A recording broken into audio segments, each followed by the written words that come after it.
রাঙামাটির পরিস্থিতি জানবো। সবশেষ খবর নিয়ে আমাদের সাথে যুক্ত হচ্ছেন সহকর্মী উচিংছা রাখাইন। উচিংছা, রাঙামাটির আবহাওয়া পরিস্থিতি এখন কেমন রয়েছে জানাবেন। ঝুঁকিপূর্ণ এলাকা থেকে মানুষকে সরিয়ে নেওয়া হচ্ছে কিনা, প্রশাসন কি ধরনের প্রস্তুতির কথা বলছে?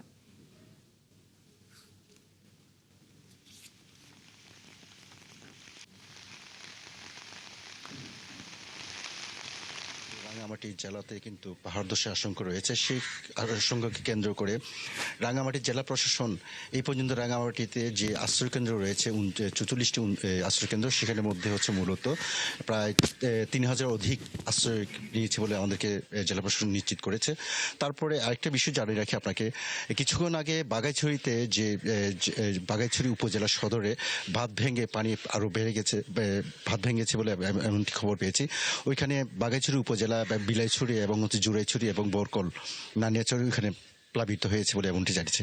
আর আপনি যে পাহাড় ধসের আশঙ্কার কথা বলছেন, সে পাহাড় ধস আশঙ্কার যেহেতু কোনো প্রকার যেন অপ্রীতিকর না ঘটে, 2017 সালের মতো যেন না ঘটে, মৃত্যু না হয়, সেদিকে জেলা প্রশাসন বারবার তদারকি করছে, মাইকিং করছে।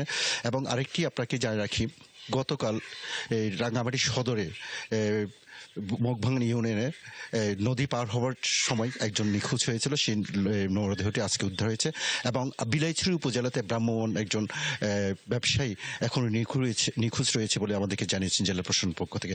তবে কোনো প্রকার এই যে আশ্রয়কেন্দ্র রয়েছে এবং সব এখানের মধ্যে শুকনো খাবার হইতে এবং জেলা প্রশাসন থেকে খাবার দেওয়া হয়েছে বলে আমাদেরকে জানতে। আরেকটি বিষয় আপনাকে জানতে, রাঙামাটির যে সাজেকের বেলিতে প্রায় 500 শতাধিক পর্যটক আটকা পড়ে আছে, সেখানে কিন্তু হোটেল পক্ষ থেকে 50% ছাড় দিয়েছে বলে এমনটি। আর যখন পানি কমে যাবে এবং তখনই পর্যটকদেরকে সেনাবাহিনীর সহায়তা সরিয়ে নেওয়া হবে বলে এমনটি জানিয়েছে।